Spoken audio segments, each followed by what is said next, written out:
comienzo esta jornada. Bueno, primero que todo saludarlo y darle las gracias por asistir.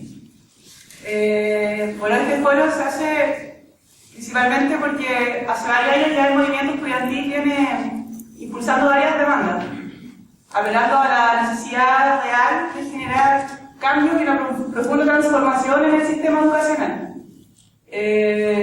Bueno, en base a lo mismo, es que hemos invitado a distintas compañeras.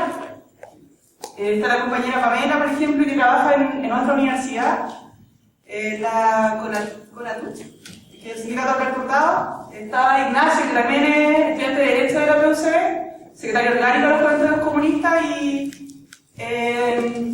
integrante de la mesa de negociación. Está la compañera Catalina Lamata, que es del Minedu, fue presidenta de la Federación de Estudiantes de la Universidad Santa María de Santiago, y la compañera Javiera Reyes, que actualmente es la vicepresidenta de la FECH. Bueno, así como coordinar un poco esto, cada una va a hablar unos 20 minutos, y después cuando termine vamos a dar una ronda de preguntas que después cada uno la irá respondiendo. Buenas tardes, compañeras y compañeros. Bueno, como decía la Sofía, mi nombre es Catalina Lamata y trabajo como asesora en la División de Educación Superior en el equipo de la reforma de la educación superior del Ministerio de Educación.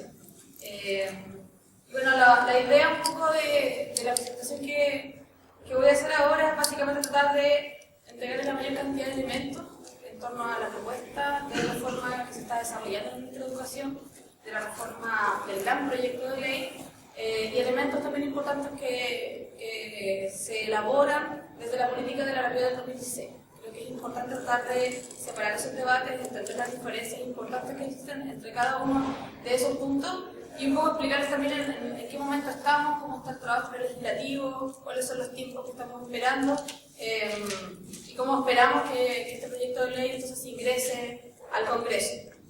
En primer lugar, nosotros hemos estado desarrollando una serie de conversaciones con distintos actores. Desde diciembre del año pasado hemos estado trabajando con académicos de las universidades del país, con la FAUECH particularmente.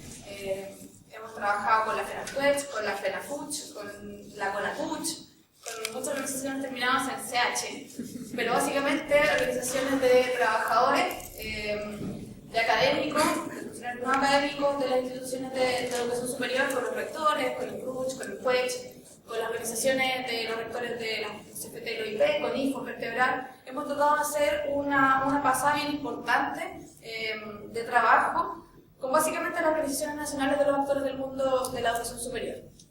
En ese sentido, para nosotros es fundamental ciertos elementos que hemos estado trabajando con cada uno de esos actores. Yo pongo ya más el ejemplo de la CONATUCH, ahora que tengo a la compañera acá al lado, en donde ellos nos han presentado una propuesta, por ejemplo, política, técnico-política, de lo que ellos esperan de la reforma de la educación superior, y básicamente en torno a trabajos por mesa nosotros hemos incorporado ciertos elementos al diseño del proyecto de ley, y es en base entonces a este trabajo del proceso ya de varios meses que nosotros tuvimos un primer documento, que es un documento que nosotros pusimos a disposición en la última reunión que nosotros tuvimos con la Confederación de Estudiantes de Chile, con la CONFECH, pero también nosotros lo vemos como un instrumento que lo enviamos a cada uno de los actores del sistema, se lo enviamos a todos los rectores del sistema de educación superior, se lo enviamos a las organizaciones nacionales de funcionarios, de académicos, a las juventudes políticas, a los partidos políticos, a los parlamentarios de las comisiones de educación. ¿Por qué digo esto? Porque creo que es importante establecer que para nosotros el documento es un documento de trabajo, y eso es importante destacarlo, que tiene ciertas bases, pero que está dado como un instrumento de trabajo para los distintos actores. Eso quiere decir que lo que nosotros esperábamos con eso era que las comunidades, las organizaciones hicieran carne ese documento y lo pudiesen haber trabajado, y de hecho ese documento decía que esto era una invitación, una convocatoria a hacerse parte de este proceso. Ese documento tenía un plazo de entrega que era hasta el 20 de agosto, que ya se cumplió, pero más allá que eso, creo que es importante destacar el hecho de que no sé si en otros proyectos de ley se ha podido entregar de manera explícita por lo menos las bases de lo que el Ministerio y este gobierno quiere realizar en torno a una reforma. Entonces creo que esa es una señal importante que debe ser tomada por los distintos actores para poder avanzar en lo que significa la reforma educacional. En ese sentido, ese documento establece entonces las bases de lo que va a ser la reforma, pero la reforma en régimen, con todos los elementos que nosotros consideramos que son importantes para el cambio en el sistema de educación superior. Eso quiere decir elementos en términos de la institucionalidad, elementos en términos de acceso, de financiamiento, de la calidad y del marco regulatorio. Partiendo de la base de la educación como un derecho social, nosotros entendemos que el problema principal dentro del mundo de la educación superior es un problema sistémico. Entonces, y eso ya es una cuestión que venimos trabajando hace años y que el movimiento estudiantil lo tiene bien maduro en el discurso. Entender que básicamente no podemos hablar de un cambio en el financiamiento, sino hablar de un cambio en el acceso más inclusivo, ni un cambio en el sistema de aseguramiento de la calidad, ni un cambio en el marco regulatorio general. Entonces, esta propuesta de reforma parte estableciendo fines, principios y objetivos del sistema que hoy día no están incorporados en la legislación. Nosotros creemos que es importante establecer principios como la educación como un derecho social, principios como la calidad, que entonces nos van a permitir que el Estado sea garante de la calidad dentro del sistema completo, principios como la inclusión, y en general, en las conversaciones que nosotros tenemos, no vamos dando vueltas en ciertas cuestiones técnicas y evidentemente hay matices y vamos a discutir y no vamos a llegar a consenso en todo. Pero, por ejemplo, nosotros creemos que, yo particularmente que he estado trabajando más temas de acceso, que el principio de inclusión que queda establecido dentro del marco regulatorio del proyecto de ley es muy importante, porque genera un cambio profundo dentro de lo que es el sistema de educación superior, porque en base a ese principio entonces yo puedo acercarme en cada una de las áreas del sistema completo de educación superior la inclusión. Entonces yo puedo hablar de un sistema de acceso inclusivo porque entonces tengo un principio establecido dentro del marco regulatorio que me lo exige. Entonces, son pequeñas cosas que de repente en el discurso, en el análisis los pasamos por encima, pero que son fundamentales al momento de poder establecer un cambio profundo y estructural del sistema de educación superior. Entonces, nosotros partimos desde esa base, estableciendo entonces fines, principios, objetivos del sistema de educación superior y creamos el Sistema Nacional de Educación Superior con un conjunto articulado de instituciones que van a ser reconocidas por el Estado, y sus agencias públicas, la nueva superintendencia, lo que podría ser la nueva agencia de la calidad. Establecemos nuestro sistema normativo común de roles y funciones y vamos a establecer estructuras de coordinación, asesoras de las políticas públicas que uno pudiese pensar que son estructuras como las que vemos en el CRUCH, por ejemplo, pero que básicamente le dicen establecer un conjunto más amplio de instituciones, porque lo que nosotros queremos es ordenar el sistema completo bajo un cierto piso de exigencia y después ir subiendo en la medida que estas instituciones entonces reciben financiamiento del Estado. Pero lo importante es que nosotros tengamos un piso base para todo el sistema completo, una regulación en todo el sistema, que eso es algo que hoy día escapa bastante de las manos. Además de entonces establecer todos estos puntos en términos del marco regulatorio, vamos a establecer lo que denominamos el Marco Nacional de Cualificaciones, que es un trabajo que ha estado llevando a cabo el CRUCH desde hace un tiempo a la fecha con los distintos rectores del sistema, y que es importante y es difícil de entender, pero básicamente porque lo que hace es tratar de ordenar de una manera más consistente las distintas niveles de certificaciones dentro del sistema. Eso quiere decir que yo espero que todas las instituciones me muestren sus carreras y me digan en qué nivel del marco están. Eso quiere decir bajo sistema de créditos transferibles, o sea, esta carrera tiene este nivel y este nivel de crédito, tiene estos resultados de aprendizaje y tiene estas competencias laborales esperadas. O sea, de alguna forma yo voy a tener 5 niveles del marco que parten desde la educación técnico-profesional, terminan con el doctorado, pero voy a tener un orden de las carreras dentro de ese sistema. Entonces eso a mí me va a permitir poder visualizar de manera clara una carrera con la otra. Hoy día nosotros tenemos como la ingeniería mecánica algo y la ingeniería mecánica otra cosa y parecen lo mismo, pero nosotros tenemos súper claro que no lo son. Porque cuando te metí en el currículo, cuando uno se mete en la malla, te das cuenta que no son lo mismo. Entonces eso es lo que nosotros queremos ordenar de alguna forma desde el Marco Nacional de Cualificaciones y que permita entonces mayor transparencia en el sistema y mayor articulación también entre los distintos niveles y con el mundo del trabajo.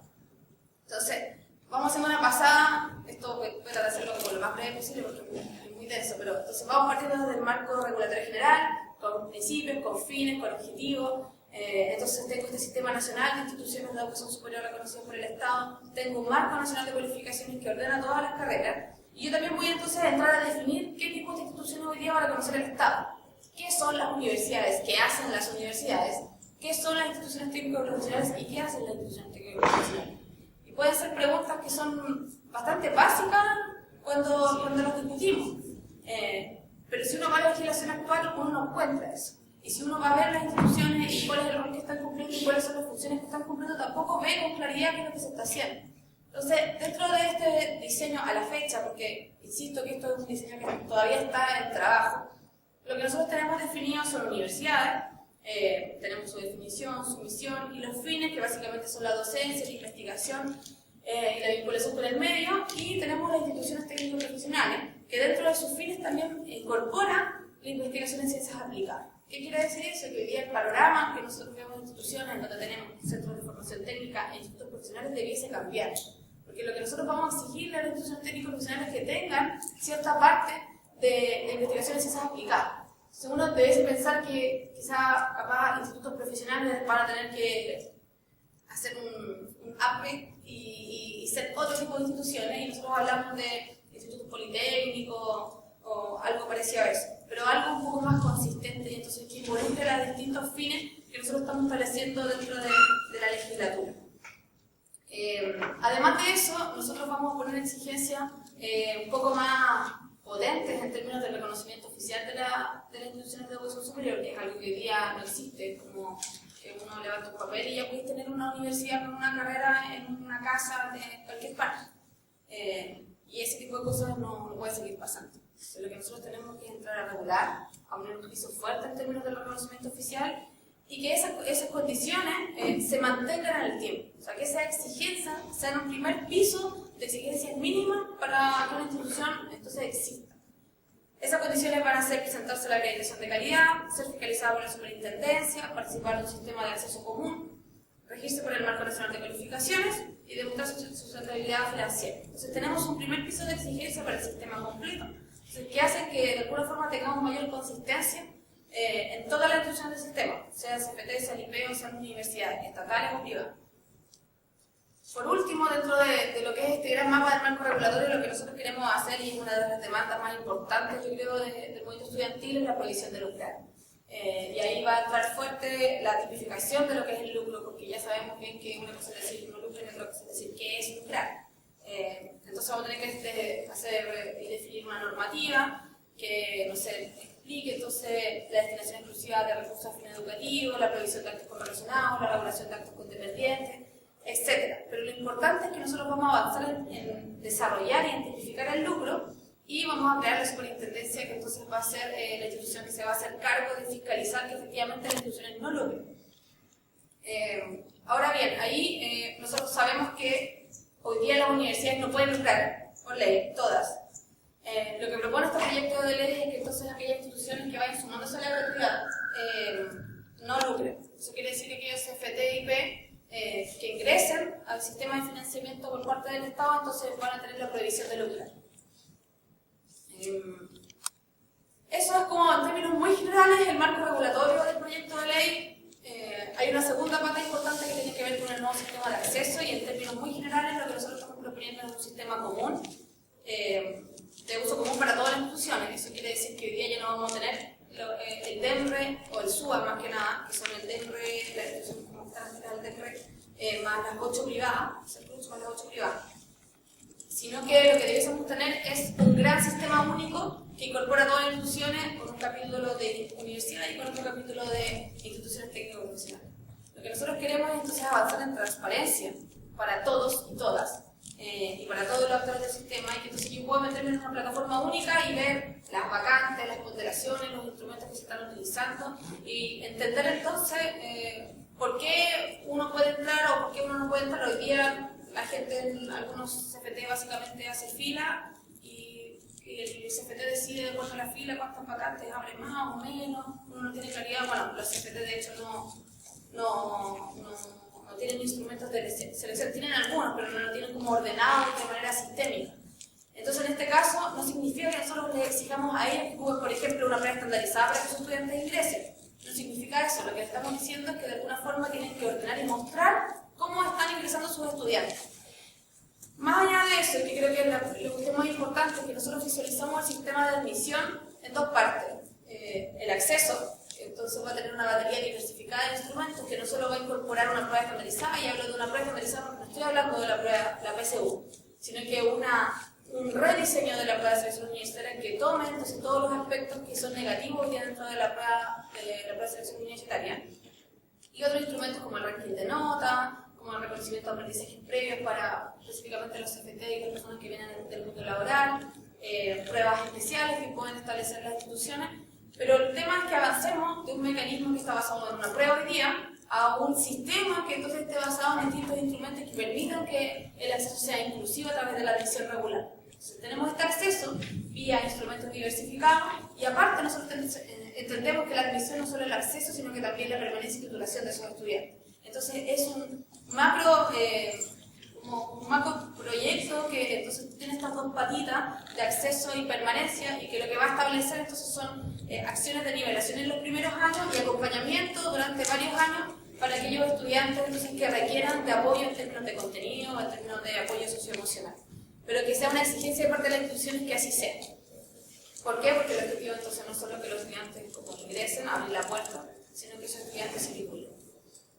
Por último, lo que también queremos establecer es un sistema entonces que nosotros denominamos inclusivo y que pueda hacerse cargo de lo que nosotros entonces pusimos en el principio del marco regulatorio del principio de inclusión, el principio de inclusión y no discriminación, que establece cuáles han sido los grupos históricamente marginados de la educación superior. Entonces, a través de cuotas o de ponderaciones o de bonificación, nosotros queremos exigir a las instituciones que estos grupos que han estado históricamente marginados, que básicamente puede ser pueblos originarios, en términos de género, en términos de perfiles más bajos, tengan entonces una entrada a las instituciones de educación superior, y a la vez entonces tengan acciones, la institución tenga acciones concretas para que esos estudiantes se titulen. En tercer lugar, calidad. En términos de la calidad, para nosotros es importantísimo, como está definido dentro del marco regulatorio como principio y como el Estado ya se garante de la calidad, que sea una calidad obligatoria para todas las instituciones. Y por lo tanto, entonces nosotros debiésemos pensar que en el futuro instituciones no acreditadas no van a existir. Nosotros vamos a establecer entonces una evaluación de la calidad obligatoria para todas las instituciones de educación superior, y vamos a establecer un umbral de suficiencia por el cual debajo de él, que va a tener ciertos indicadores, y por el cual debajo de él, entonces la institución no tiene que dejar de existir. O sea, si hay indicadores que no se están cumpliendo, entra a funcionar entonces la agencia de calidad, la superintendencia, que estamos monitoreando constantemente estos indicadores, y si entonces esta institución pasa por debajo de este umbral, entra el proceso de administrador provisional, que es un proyecto de ley que se hizo el año pasado. Y si ya le va muy mal, entonces se cierra. No vamos a tener instituciones no acreditadas como existen hoy en día y que crecen exponencialmente y nosotros no nos damos ni cuenta cuando ya están en todo Chile. Eso no va a poder pasar. Queremos entonces establecer nuevos criterios y estándares de evaluación que avancen entonces la transparencia del sistema y que podamos establecer con claridad por qué una institución está en qué nivel o en qué otro nivel, y avanzar desde una estructura que hoy día se establecía en base a años, una universidad que tiene 6 años, una carrera que tiene 3 años, a un sistema entonces basado en niveles. Entonces vamos a tener nivel A, nivel B, nivel C, nivel D, que tiene ciertas características, y por debajo de ese nivel entonces la institución deja de existir. Queremos que sea una evaluación de la calidad integral. Eso quiere decir que es institucional y a la vez por un grupo aleatorio de carrera, con obligatoriedad en las pedagogías y en la medicina, pero entonces que sea integral. Y con 5 dimensiones que incorporen cuestiones más allá, que yo lo trato de esquematizar, que en el fondo la calidad no solo son alta cantidad de papers que tiene la institución, sino que también tiene que ver con la vinculación con el entorno regional, con lo nacional, con la investigación, con la creación, con la innovación, la formación de pregrado, la inclusión. Hay un montón de criterios que se están estableciendo dentro de las dimensiones del aseguramiento de la calidad, que entonces van a permitir y demostrar que la calidad va mucho más allá de ciertas cuestiones concretas que hoy día se establecen. Eso con respecto al nuevo sistema. Creo que lo importante de destacar acá es la obligatoriedad de ella y de la importancia que eso significa. Por último, y no menos relevante, creo que es el corazón de esta reforma, el financiamiento, el final voucher, básicamente, que está establecido dentro del documento de trabajo que nosotros le hicimos entrega, y que lo que establece entonces es eliminar de manera consistente el aporte que hoy día es hacia la demanda, o sea, las becas, y traspasarnos a un sistema entonces que sea en donde se financie la oferta. Básicamente un fondo va a ser para las instituciones. Este va a ser un financiamiento de adscripción voluntaria por parte de las instituciones con requisitos de compromiso. Entonces en ese sentido nosotros vamos a exigir a las instituciones que sean sin fines de lucro, que acepten el avance regulado y que no cobren copago a los estudiantes, que aseguren equidad y diversidad en el estudiantado, cumplir con transparencia activa y ser dueño de un porcentaje de los bienes inmuebles. Entonces, hasta ahora tenemos ese cierto piso de exigencia y si esa institución entonces es capaz de cumplir esa exigencia, tiene financiamiento por parte del Estado. Lo que nosotros vamos a hacer es financiar y diferenciar por funciones, a la docencia por un lado y por otro lado a la investigación y otros. Y en ese sentido, la transferencia por gratuidad que va a definir entonces la docencia es un monto que corresponde a la sumatoria del pago por gratuidad como de las sumatorias de carreras. Yo voy a tomar las carreras del sistema, las voy a ordenar en grupos, voy a calcular el costo de la docencia y paso a panel de expertos. Ese valor que salga, entonces yo lo voy a multiplicar por la cantidad de carreras que, por ejemplo, tiene la Pontificia Universidad Católica de Valparaíso. Ese valor yo lo voy a multiplicar por 3 variables importantes, que son quintiles. Entonces, a medida que la institución tenga más quintiles bajos, entonces más plata va a recibir. Por calidad, entonces si esa institución está en los niveles más altos de calidad, también va a recibir más recursos. Y por región, entonces si está en las zonas más extremas, también va a recibir más recursos. Entonces estamos visualizando un paradigma totalmente distinto en términos de incentivo de lo que tenemos hoy día. O sea, hoy día tenemos la AFI. Los mejores puntajes PSU le entregan más recursos a la institución. El AFI va a desaparecer. Y lo que nosotros estamos haciendo entonces es entregar recursos por quintiles más bajos. Estamos estableciendo un paradigma totalmente distinto a lo que existe hoy día. Esa entonces fórmula que tiene entonces el costo de las carreras, que tiene entonces estas variables, lo vamos a multiplicar por una matrícula estandarizada que tiene elementos que no solo es la matrícula total, sino que también tiene elementos de retención, de titulación.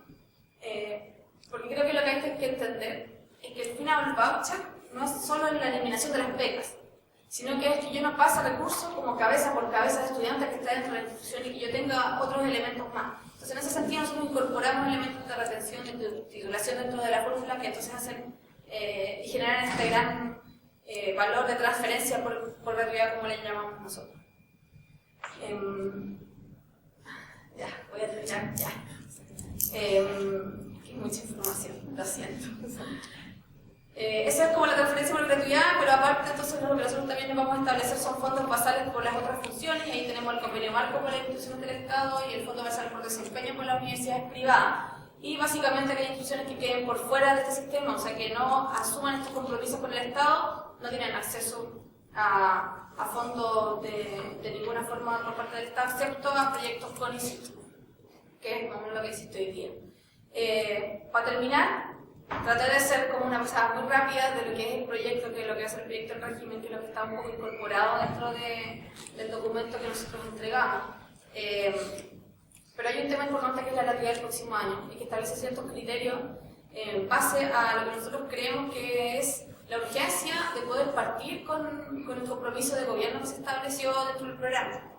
Y en ese sentido, lo que se decidió fue partir con instituciones que nos den garantías de calidad, que nos den garantías de democracia, un cierto piso, garantías de no lucro.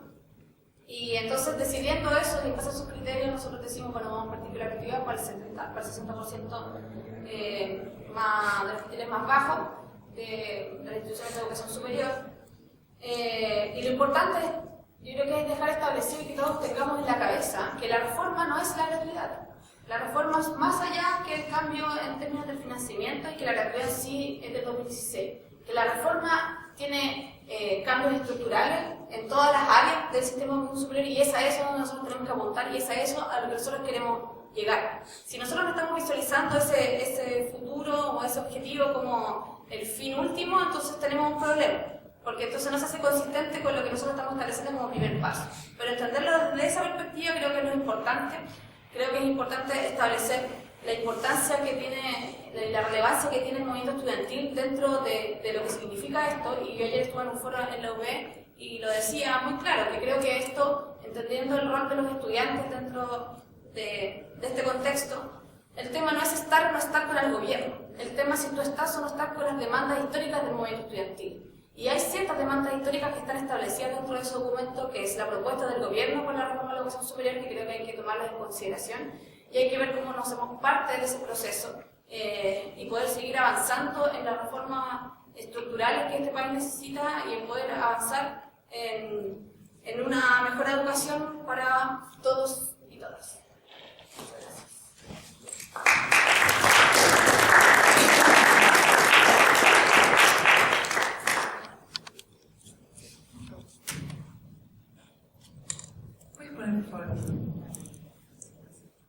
Hola, buenas tardes. Mi nombre es Pamela López.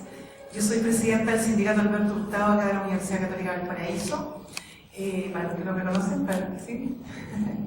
Y estoy en representación hoy día de la CONATUCH, el Consejo Nacional de Trabajadores de la Universidad Chilena. Nosotros tenemos, tenemos una página de Facebook donde pueden encontrar todos nuestros documentos políticos, nuestra postura frente a la reforma y toda la información a diario que vamos subiendo a la página para que nos vayan conociendo. Así que búsquenos por Consejo Nacional de Trabajadores Universitarios. También está nuestro correo por si les consulta. Bueno, los objetivos de CONATUCH, nosotros tenemos un documento político, como decía Catalina, nosotros lo entregamos creo que en diciembre o noviembre, hemos trabajado mucho con el gobierno en realidad, donde nosotros presentamos nuestro modelo, qué pensamos acerca del modelo de educación superior. El objetivo de CONATUCH también es superar la histórica diferencia entre trabajadores de las universidades estatales, tradicionales y privadas.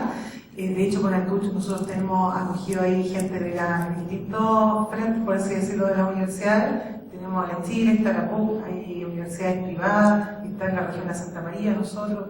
Hay de todo un popurrí de universidades.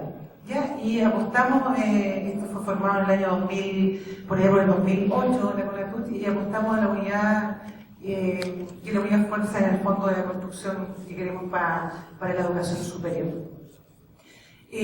¿Cómo funcionamos? Tenemos una participación transversal, como les decía, albergamos cerca de 30.000 trabajadores a nivel nacional, a trabajadores administrativos y de servicio. Acá no están los académicos porque la verdad que ellos no se han ni siquiera acoplado ni siquiera se han formado acá en el interior de la universidad y en todo Chile menos. Y trabajamos en reuniones periódicas y con encuentros nacionales a lo largo de todas las universidades de Chile. Específicamente en el trabajo de la reforma educacional, nosotros presentamos una propuesta, como ya les decía, política sobre el modelo de educación superior. La hemos entregado a varias instituciones, como por ejemplo el CRUCH, a todas las universidades, a todos los rectores de las universidades chilenas, al Ministerio de Educación, a la CUT también, como trabajadores. Y desde el año pasado estamos trabajando y participando en el debate a nivel del Ministerio de Educación, en las mesas de trabajo, en temas como el marco regulatorio, el financiamiento y el aseguramiento de la calidad. ¿Puede seguir, por favor? Yo me voy a referir en realidad al punto más de corazón de nuestra propuesta, ya que tiene que ver con la universidad con carácter público. En el fondo es lo que los trabajadores hemos presentado ante el gobierno de la universidad que nosotros queremos, cómo la vemos, y en eso tenemos harto que decir. Por años nosotros no hemos sido escuchados. De hecho, aquí en esta universidad existía hasta el año 73 un senado universitario donde nosotros teníamos harta participación, teníamos voz y voto, cosa que ahora no sucede, y en la vuelta de democracia tampoco ha sucedido. O sea, de hecho, ahora nosotros no tenemos ninguna participación a nivel de gobierno universitario. Ni nosotros, ni creo que hay algunas excepciones como la Valparaíso y creo que la USACH, pero en muy poca cantidad. Nosotros creo que aquí apelamos a cuál es nuestra mirada. Primero que nada, que para que la universidad, y ahí me voy al financiamiento, para que la universidad tenga financiamiento de parte del Estado, nosotros tenemos como varios puntos en donde decimos que hay que tener una base para ser acreedores de ese financiamiento. Y una de ellas es el perfil profesional, la democracia y la mentalidad dentro de la universidad, cosa que acá por lo menos en esta universidad no pasa, y en eso estamos luchando junto con la Federación de Estudiantes. ¿ya? También tenemos la estructura interna de la administración que tendrá participación directa con los estamentos al interior de la institución. ¿Se puede seguir, por favor? También exigimos que haya relaciones laborales de calidad, entendiendo el vínculo que permita reconocer el trabajo de todos los funcionarios universitarios, no solamente una parte como es ahora. También la contratación a planta directa, esto tiene que ver un poco con la externalización de los servicios que se da en varias universidades. En nuestra universidad, en el último contrato colectivo, nosotros solicitamos la eliminación de la subcontratación, cosa que no se dio, pero sí llegamos a un acuerdo de por lo menos de congelarla. ¿Ya? A nivel de universidades, sabido también a nivel de Chile que las universidades estatales son aquellas que más externalización tienen, por eso nosotros lo planteamos de una forma bien categórica, que para poder tener financiamiento hay que cumplir al menos con ciertos requisitos, y uno de ellos es la externalización. Creemos que el personal, los trabajadores tienen que ser parte de la planta fija de las universidades por un tema de pertenencia a las instituciones. Ya nosotros siempre hemos hablado del trabajo comunitario y de las decisiones de las universidades se tienen que tomar en forma comunitaria, teniendo para ello la voz de los testamentos, no solamente de uno, de los académicos, los estudiantes y también de los trabajadores. Todo su financiamiento debe ser a través de aportes basales de libre disposición y ser dirigido primeramente para cubrir integralmente los costos de enseñanza. Esto traducido al aranceles, como dice ahí, y para asegurar en primer lugar los derechos laborales del trabajador universitario.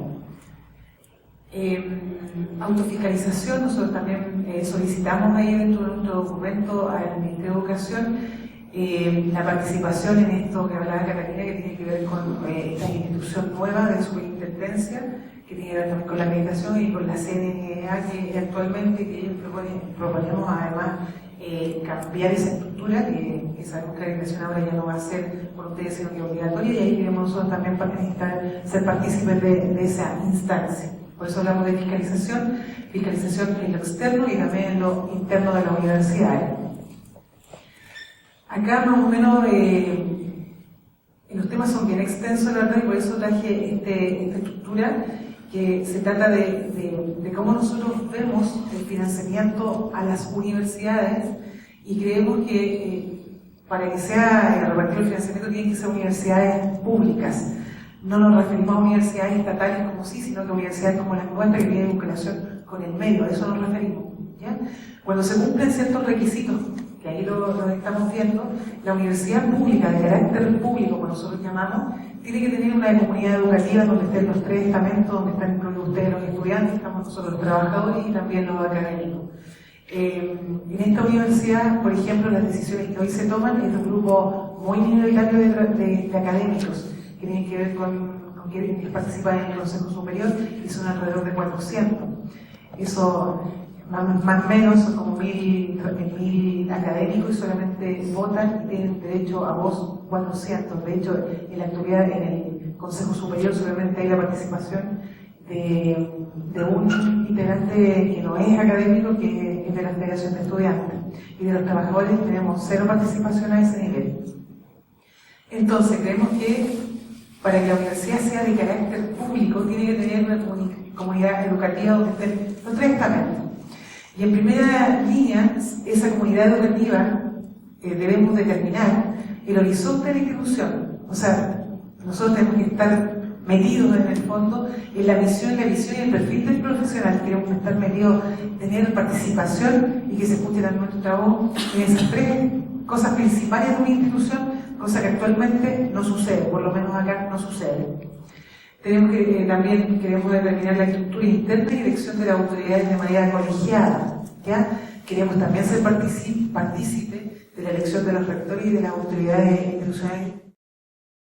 Presenta el gobierno, yo también quiero ser muy franca, yo creo que tiene avances que son importantes, viene a regular varias situaciones, varios contextos que hoy día efectivamente permiten que avance el mercado de la educación. Pero con esto, y también quiero ser muy enfática, también debemos reconocer que no tiene todos los elementos con los que el movimiento estudiantil quiere que exista una nueva educación en Chile. En ese sentido, efectivamente se presentan insuficiencias. Antes de pasar al contenido en torno a la propuesta que hace el gobierno, creo que es importante también situar en el contexto general. El movimiento estudiantil y el fruto de la movilización que está llevado adelante ha permitido abrir esta oportunidad histórica, esta oportunidad donde efectivamente estamos frente a la posibilidad de una reforma, pero donde también tenemos la claridad de que esta reforma va a ceder o a los sectores reaccionarios, a los sectores conservadores de dentro del gobierno y por supuesto también de afuera, a los sectores empresariales, o por otro lado puede ceder a los sectores que estamos con las transformaciones, a los sectores que hemos impulsado estas demandas y a los sectores que hemos salido muy legítimamente a movilizarnos y a exigir la educación que Chile necesita, una educación entendida como un derecho social y donde efectivamente los niveles de mercantilización no sean la tónica de todos los días y de todos los años mediante aranceles, mediante una regulación que verdaderamente es desproporcionada, pensándolo desde todos los aspectos. En este sentido,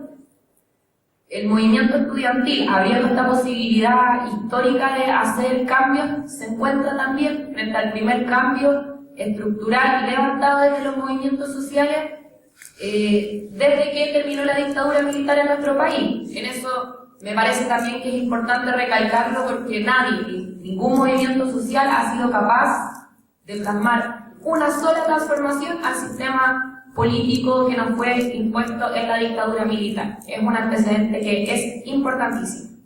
Y ese antecedente y todo este contexto nos tiene que hacer entender como estudiantes que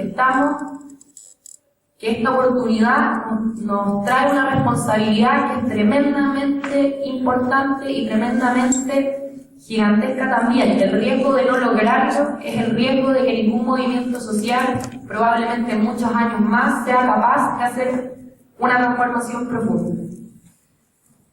En este sentido, me parece que es importante también entender y pensar y participar de la construcción colectiva del rol de los movimientos estudiantiles y sociales en el 2015.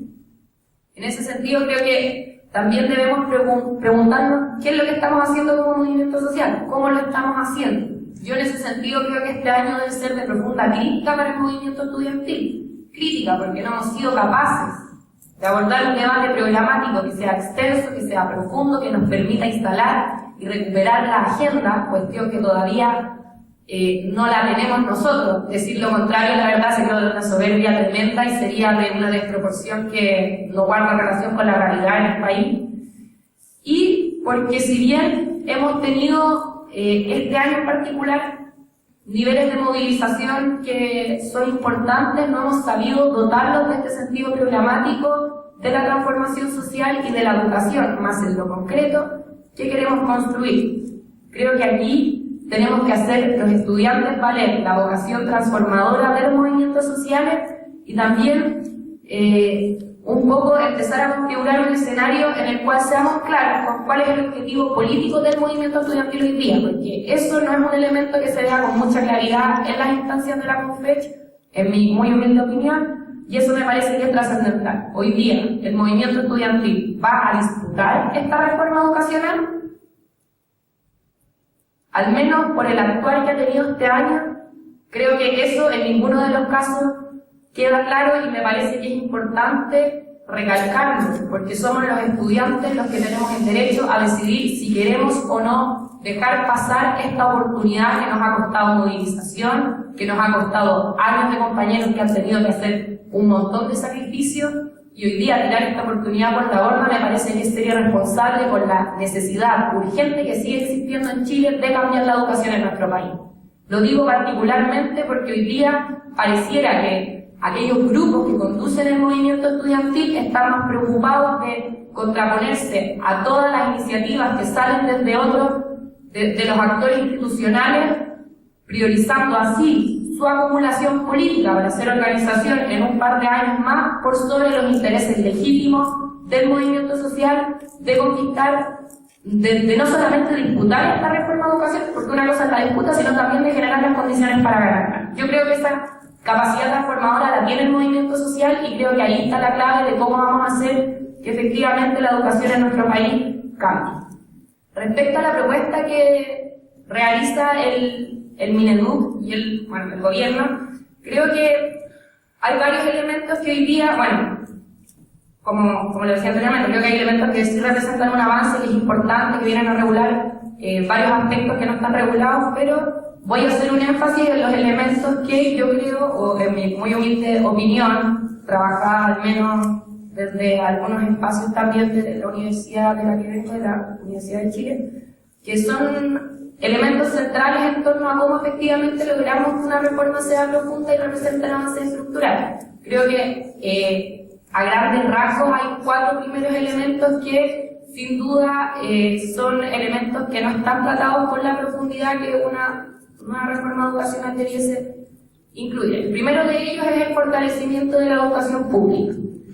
Este elemento se divide principalmente en 2 aspectos. El primero de ellos es principalmente en cómo viene el Estado a hacerse cargo del abandono constante que han tenido las universidades del Estado en esta lógica del autofinanciamiento y de finalmente, ve tú cómo eres capaz de sobrevivir y por tanto ve tú cómo te generas de forma individualista la posibilidad de poder ser rentable y de existir finalmente como institución. Eso es un elemento que por supuesto ha tenido repercusiones importantes en las instituciones públicas, en las universidades, en todos los planteles educacionales y debe ser algo que una reforma transformadora también sea capaz de revertir. Ese es un elemento que al menos no está considerado en torno al fortalecimiento de la educación pública. Otro elemento que en mi opinión es central es cómo pasamos a un nuevo sistema de educación donde lo público efectivamente sea lo hegemónico. Y aquí creo que hay un dato que es bastante decidor, que guarda relación con que el 15% de la matrícula de todos los estudiantes de la educación superior corresponde a instituciones estatales. Es decir, es un número muy menor y es un número que si nos estamos planteando este nuevo sistema donde lo público sea lo hegemónico, sin duda tenemos que ver cómo lo revertimos. Esas 2 patitas respecto al fortalecimiento de la educación pública. Un segundo elemento que también uno esperaría que pudiésemos desarrollar y exigir desde los movimientos sociales tiene que ver con la democracia. Hoy día, si bien la propuesta reconoce que deben haber espacios de participación para todos los órganos, estamentos o componentes de las comunidades universitarias, no logra hacer o proponer una claridad en torno a si esa participación, por ejemplo, va a ser o no vinculante. Eso, por supuesto, es un elemento que también va en directa relación con lo que el movimiento estudiantil ha proponido de tener universidades, instituciones técnicas de formación que sean tan democráticas como el país que queremos construir, y en ese sentido es importante también poder hacer esas exigencias y estas demandas en las movilizaciones que vayamos teniendo. Un tercer elemento tiene que ver con el lucro. Efectivamente se ponen más restricciones al lucro, pero para un pequeño porcentaje de aquellas instituciones de educación superior, principalmente los CFT, EIPs que no adscriban al financiamiento estatal, eventualmente tendrían ese espacio para poder lucrar con la educación. Eso, por supuesto, nadie más que un movimiento social lo va a empujar y eso también debiese ser parte central del quehacer del movimiento estudiantil. Y un cuarto elemento es el de la gratuidad. En ese sentido me parece que es importante también separar estas 2 discusiones. Yo creo que ahí también suelen haber incluso dirigentes estudiantiles que cometen un horror tremendo cuando vienen a mezclar ambas 2 discusiones. O sea, hoy día lo primero que va a ocurrir es vía ley de presupuesto, la gratuidad, cómo se van a conformar. Por supuesto, ahí son importantes los criterios, son importantes las instituciones, pero eso no es lo mismo que la reforma que se va a presentar un tiempo después, según lo que salió hoy día en la mañana en la prensa. Entonces, creo que ahí la gratuidad, uno de los elementos que también son centrales para el movimiento estudiantil es que la gratuidad no se presente con toque. Hoy día esa tampoco ha sido una exigencia que ha salido desde los movimientos estudiantiles y por tanto podemos ver cómo lamentablemente no ha habido una instalación programática en torno a las demandas y a los ejes que debiésemos como estudiantes estar disputando. En este sentido, también creo que hay elementos que trascienden un poco de los primeros puntos que uno podría notar al hacer la comparación entre el programa del movimiento estudiantil y el programa del ministerio. Creo que ahí también hay un elemento que es muy importante respecto a la fijación de la oferta de las universidades, tema que ha estado por lo demás muy controversial en la prensa durante esta última semana. Es importante que el Estado, como garante de la educación, también tenga la posibilidad, y no solo la posibilidad, sino también la responsabilidad de decidir qué carreras van a existir en el país. Y eso hoy día ha sido uno de los puntos en donde el mercado más arraigado en la educación. Hoy día la cantidad de carreras, la cantidad de matrículas por carrera es una cuestión que se define básicamente por ley de oferta y demanda. Como hoy día el movimiento estudiantil también es capaz de salir a proponer que sea el Estado el que fije la cantidad de estudiantes y la cantidad de carreras que tienen que tener las universidades, siendo que hay muchas carreras que verdaderamente no tienen empleabilidad, no tienen campo laboral y que también corresponde a un sistema que efectivamente tiene un plan y un compromiso de desarrollo con lo público, con el país. Creo que eso también es importante y que es uno de los elementos que hoy día tampoco está muy claro y que, bueno, muchísimos de los rectores también han salido a criticar, y en esto no me gustaría dejarlos con la confusión. Yo creo que efectivamente tiene que haber una regulación de las matrículas y de la oferta por parte de las distintas instituciones del Estado, pero creo que también eso debe tener incorporado el elemento de aumento de las matrículas de las universidades estatales. Si no, no se entiende de otra forma el cómo vamos avanzando a un sistema nacional de educación pública que efectivamente ponga lo público como el aspecto central y hegemónico de este nuevo sistema. Creo que en este sentido es importante que dimensionemos nuevamente aquel rol que tiene el movimiento estudiantil. Creo que hoy día la discusión que se está dando es una discusión que la verdad es bien poco profunda, no estamos viendo los aspectos más concretos de la reforma educacional, no estamos viendo cuáles son los pasos lógicos a seguir de un movimiento estudiantil que disputa, incluso aquella misma idea de disputa es tan poco evidente desde los movimientos sociales que aquellos que han logrado hacer que el debate ceda en la reforma, lamentablemente, hasta lo que ha sido este año, han sido estos sectores conservadores y reaccionarios, han sido los rectores de la Universidad del Desarrollo, los rectores de la Universidad de los Andes, incluso la CPC, incluso la SOFOPA. Esos son los actores que hoy día están pidiendo están saliendo a pedir que se acoten todas y cada una de las reformas que se están impulsando en este país. Bueno, ¿qué queremos los estudiantes? Queremos un movimiento estudiantil que se quede callado mirando cómo pasan toda esta clase de sectores que no quieren reformas por sobre los elementos que han sido centrales en torno al debate educacional que ha logrado poner el movimiento estudiantil con su movilización histórica que ha durado muchos años. ¿O queremos un movimiento estudiantil que sea capaz de salir adelante con ideas claras a disputar y a ganar esta educación que Chile necesita?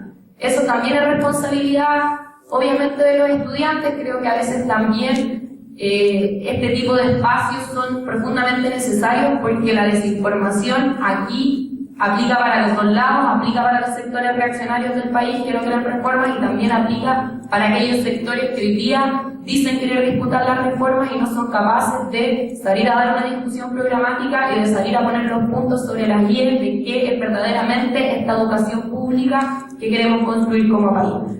Eso principalmente eran los elementos que yo quería compartir.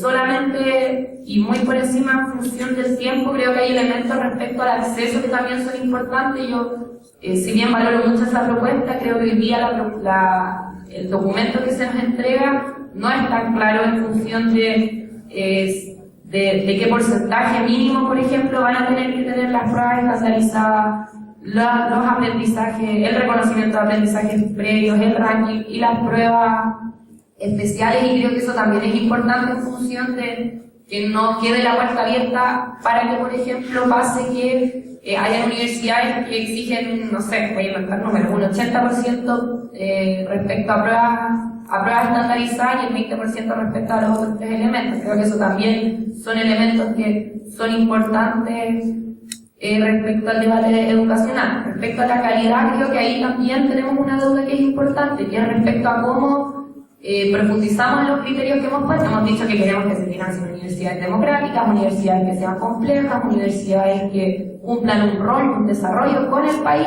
pero bueno, creo que ahí también sería muy positivo hacer una concreción más moldeada, más concreta de cómo efectivamente somos capaces incluso de medir estos elementos, de poder juzgar si efectivamente la propuesta que nos están dando cumple con esos criterios.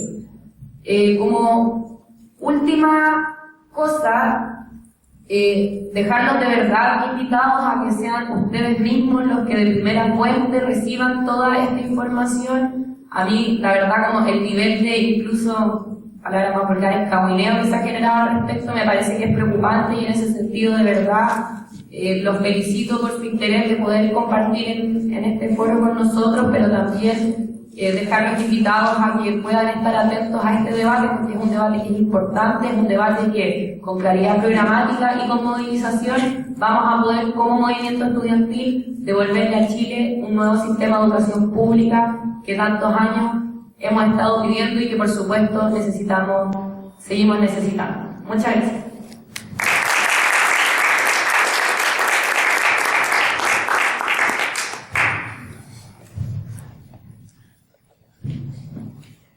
Compañeros, agradecer igual en primer lugar la asistencia y la disponibilidad en las circunstancias que nos encontramos.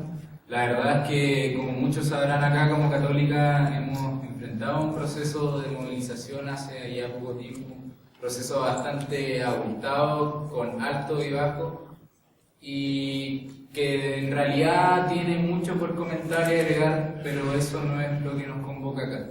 Lo que nos convoca precisamente es la instancia legislativa que se está llevando a cabo entre el Mineduc y los distintos actores sociales, y la forma en cómo esos actores sociales pueden construir una propuesta en conjunto y seria e incidente. Ahora, partiendo ya como respecto a lo ya dicho, yo estoy de acuerdo con que el CONFEC, a la instancia a la cual yo pertenezco, entidad a la cual yo pertenezco, forme parte de la mesa de diálogo con el Mineduc. Me parece que la soberbia, la petulancia no son características que debemos sacar adelante como movimiento, sino que siempre debemos estar buscando la incidencia. Ahora, probablemente acá veo muchas caras conocidas, mucha gente que estudia Derecho también. Probablemente no hay tantas porque hay un seminario a esta hora justamente de Derecho Procesal, pero hay gente interesada en esta hora. Respecto a eso, justamente nosotros lo que buscamos son garantías básicas del proceso. Nosotros buscamos, por ejemplo, que esto no se tramite en vacaciones cuando el movimiento social no puede incidir. Nosotros buscamos que se dialogue de buena fe también por parte del gobierno, y además que se tenga en cuenta que hay un eje programático detrás. O sea, el movimiento estudiantil tiene algo hacia qué apelar. Respecto a algo que nos aqueja y es sumamente importante a la hora de hablar de una reforma en una reforma universitaria, es la democracia. Me gustaría precisar un aspecto como, de acuerdo a lo que se da técnicamente en el documento del Mineduc cuando se habla del pregrado y posgrado. Acá en su mayoría son estudiantes de pregrado, pero justamente a mí me llama la atención que tampoco se trabaje con una mayoría, incluso en mayoría excluida de estudiantes de posgrado, que también tienen las mismas situaciones que nosotros, tienen las mismas demandas, las mismas necesidades. Incluso, particularmente en esta universidad, los estudiantes de posgrado no pueden apelar a los beneficios estudiantiles, no se pueden organizar, o sea, básicamente no tienen derechos civiles ni políticos, y entre otras cosas. A mí me parece que una propuesta seria sobre democracia en la interna debería contemplar ese aspecto particular también. Respecto a cómo se llevaría a cabo la reforma en la interna y particularmente en torno a la democracia. El procedimiento según nuestro estatuto acá supuestamente debe ser todo sumamente institucional. Suena muy bonito la verdad decir que va a pasar una reforma por el Consejo Superior, que el claustro pleno lo va a aprobar. Eso es lo que pretende Rectoría en este momento y muchos sabemos que eso no va a ser así. No va a ser así mientras por lo menos nosotros incidamos en algo, marquemos pauta en este proceso. Actualmente, y yo lo he presenciado como representante en la mesa de negociación con Rectoría, se nos plantea que ellos no pueden salir del marco institucional. Parece que en una universidad católica las vinculaciones éticas no existen. Parece que hacer un voto político respecto a eso, marcar o tener en cuenta la posición que tienen los estudiantes y los trabajadores no importa, ni siquiera de una forma ética. Lo curioso respecto, y justamente es lo que se ha conversado anteriormente, es que nosotros como Universidad Católica tenemos un proceso que es sumamente distinto al resto. O sea, a nosotros no nos basta con que pase por esa institucionalidad. De partida, nosotros tenemos que regirnos de acuerdo a la Constitución del Vaticano, algo que probablemente a alguien de universidades públicas acá le parecerá hasta chistoso. Nosotros tenemos que regirnos de acuerdo a la Cordia Ecclesiae, que es justamente este reglamento que va hacia las universidades. Uno de los argumentos de Rectoría que se nos plantea en este presunto proceso democrático es que pueden haber obstáculos desde el pontificado. La verdad es que no hay ningún argumento reglamentario que pueda prohibir una democracia en una universidad católica. De hecho, la Universidad Católica de Lovaina, en Bélgica, es sumamente democrática y no solo en su participación de gobiernos con distintos estamentos, sino que además en la formación de los proyectos educativos. Respecto a ese mismo punto, me parece que nosotros como integrantes de esta universidad, sea cual sea nuestro color, incluso nuestra religión, debemos estar conscientes que acá hay ciertas normas que obligan también a los académicos, que obligan también al rector. O sea, no por nada se nos dice que nos rige el magisterio de la Iglesia y nos viene enseñando, de hecho nos imponen varios cursos enseñándonos sobre el principio de solidaridad, el principio de subsidiariedad que supuestamente se basa en respetar a la sociedad civil. Me parece que acá se ha caído totalmente en una hipocresía respecto a eso. Básicamente, un principio de subsidiariedad no puede contemplar que la Iglesia tenga más primacía como estamento social que los trabajadores. Actualmente, Gonzalo Duarte, que es obispo, tiene representación en el gobierno universitario frente a los trabajadores, que son un ente mayoritario dentro de la universidad que no tienen ninguna representación. Eso claramente va en contra de principios que fundan esta universidad y no se nos dice nada respecto a eso. Lo mismo respecto al principio de solidaridad, tema fundamental en materia laboral. O sea, ¿qué principio de solidaridad puede ir en consonancia con un régimen de subcontratación, con prohibir sindicalización a los trabajadores, con tener gente trabajando bajo el sueldo mínimo? Eso no tiene realmente asidero en esta universidad y es sumamente importante que a la hora de bajar esta reforma se tengan en cuenta nuestros aspectos particulares. Ahora, fundamentalmente la historia igual nos avala, aunque sea hace mucho tiempo, con lo que se hizo en la reforma universitaria de 1967. En ese entonces no se planteó un sistema más o menos reformado en base a las mismas reglas que hoy día nos privan de esa democracia, sino que fue un compromiso netamente de los estudiantes junto a un grupo de académicos y a un grupo de trabajadores, en realidad en su mayoría los trabajadores, quienes durante más o menos 8 meses decidieron movilizarse y lograr la democracia en la interna. De hecho, fue la primera universidad en Chile que logró dar ese pie en torno a democratización y a directamentalidad. Así que la historia tampoco es tan mala y la verdad es que nos lo están ocultando en varios sentidos. Respecto a otro tema que se tocó, el financiamiento en la educación superior. En primer lugar, me gustaría tocar el aspecto sobre lo que se dice regulación versus eliminar el mercado de la educación. Nosotros en este momento ni siquiera tenemos un sistema regular. El sistema que tenemos ahora en la educación es un sistema totalmente abierto, al igual como el sistema económico que tenemos en el país. O sea, acá tampoco hay que ser un poco iluso para darse cuenta que en la última reforma tributaria no se eliminó el FUT. Y eso no se hizo por falta de voluntad política, sino por presiones incluso del mismo empresariado, incluso por presiones de los poderes fácticos que hay en Chile. Entonces, a mí me parece que nuestra democracia, o sea, nuestro sistema interno es un fiel reflejo de lo que se da a nivel nacional. Nosotros ahora lo que se apunta incluso es sumamente moderado en comparación a lo que se hace a nivel mundial. Derechamente en otros países la educación es un derecho social, entendiendo un derecho social como algo fundamental.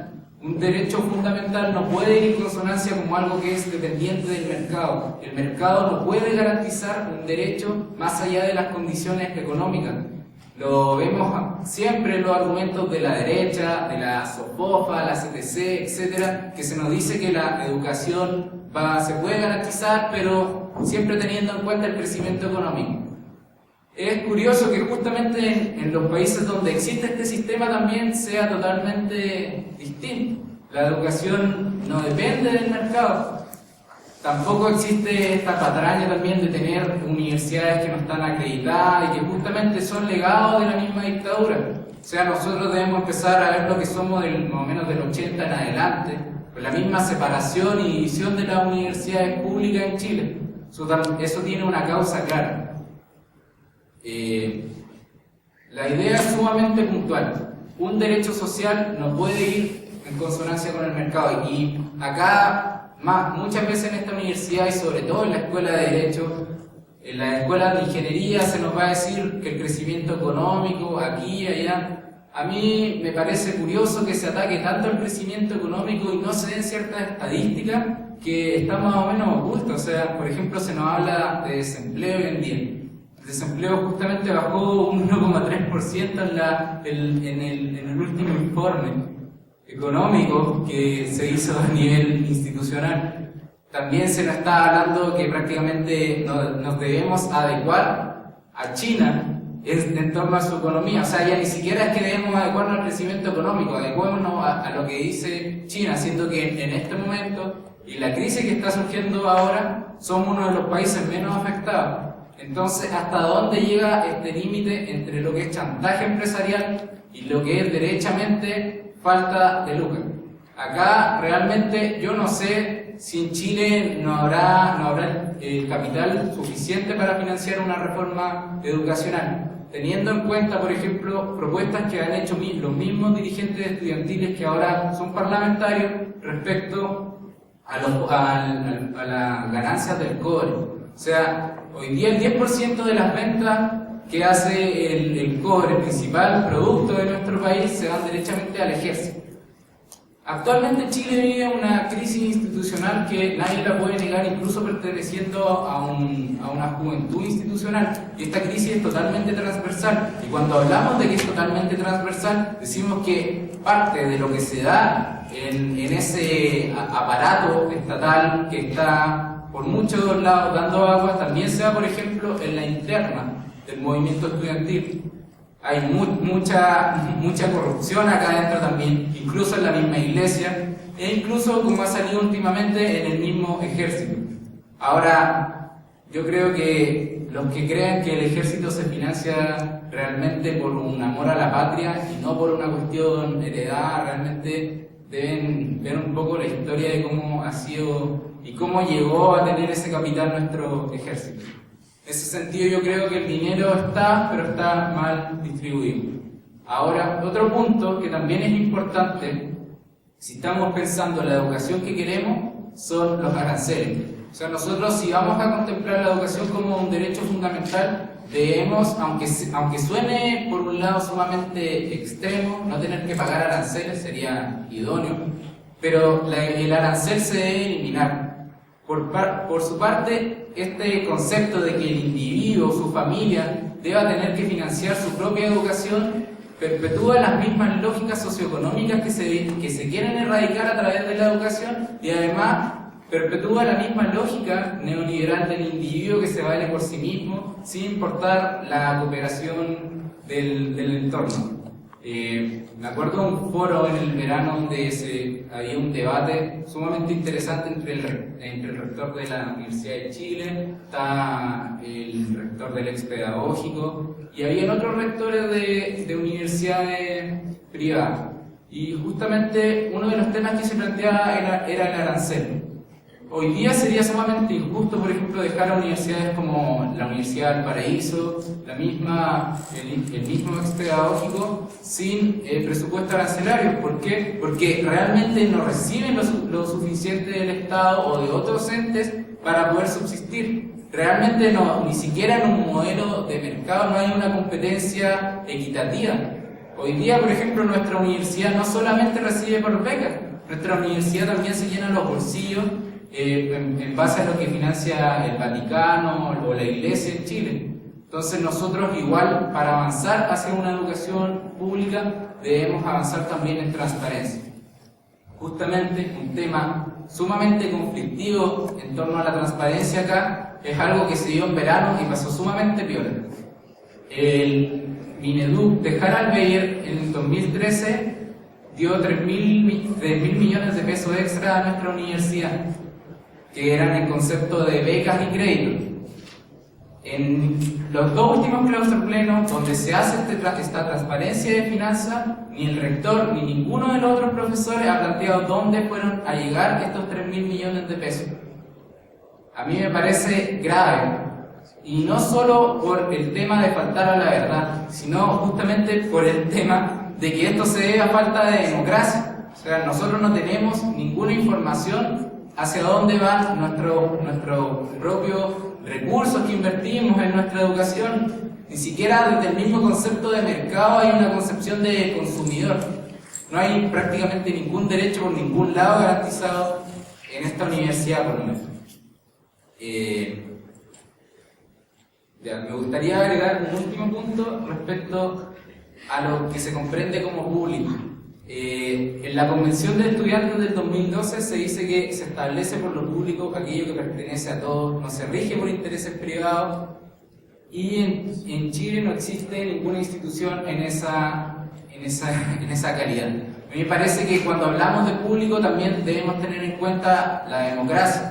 Y la democracia porque no solo estamos formando profesionales para el mercado, sino que la gente que salga acá también debe ser ciudadano. Y como ciudadano debe aportar a su país de forma deliberativa, de forma crítica. O sea, hay que quitarse un poco también la noción de usuario partiendo de uno mismo. Y justamente lo público debe ir en consonancia con el derecho social. O sea, el derecho a la educación netamente es un derecho social, y por ser un derecho social es parte del ente público. Y eso, muchas gracias.